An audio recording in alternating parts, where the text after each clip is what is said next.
আজকের রান্না চিকেনের ঝোল হবে আলু দিয়ে, আর হবে চিংড়ি মাছ দিয়ে লাউ ঘন্ট। কড়াইতে জিরে শুকনো লঙ্কা ফোড়ন দিয়েছি, দিয়ে এবার চিংড়ি মাছটা দেব।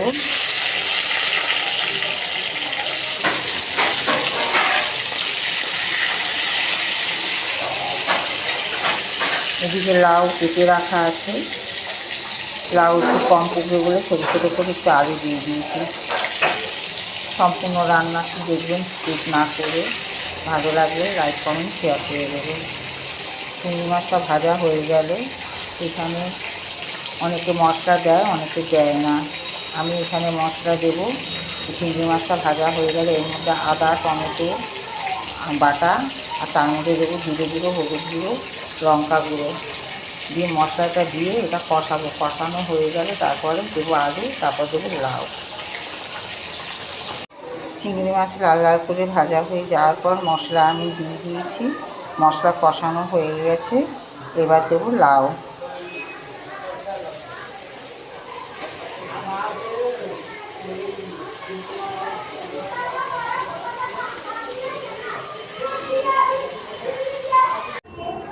লাউ ঘন্ট আমার হয়ে গেছে। আপনারা কারা কারা এরমভাবে লাউ ঘন্ট করে খান জানাতে কিন্তু ভুলবেন না।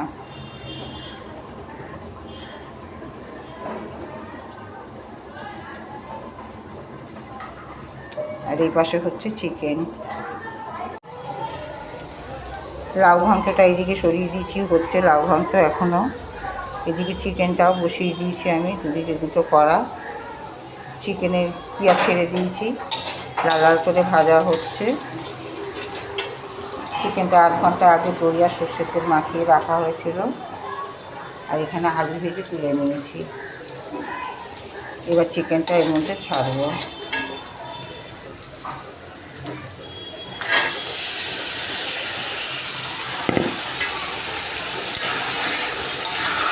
চিকেনটা একটু ভাজা ভাজা হবে, তারপর মশলা দেবো। সব মশলা আমার বেটে রাখা আছে।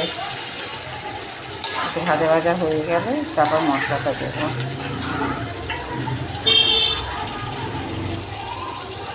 পেঁয়াজটা লাল লাল করে ভাজা হয়ে যাওয়ার পর দই মাখানো চিকেন আমি দিয়ে দিয়েছি।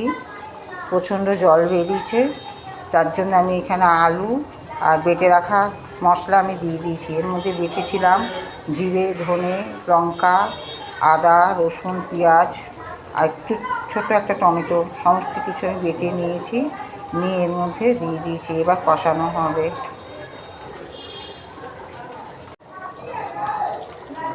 চিকেনের ঝোল আমার রেডি। আজকের মতো রান্না আমার এখানেই সমাপ্ত। আবার কালকে আসবো নতুন একটা রেসিপি নিয়ে। আবারও বলছি, রান্নাগুলো ভালো লাগলে লাইক কমেন্ট শেয়ার করতে কিন্তু ভুলবেন না। টাটা।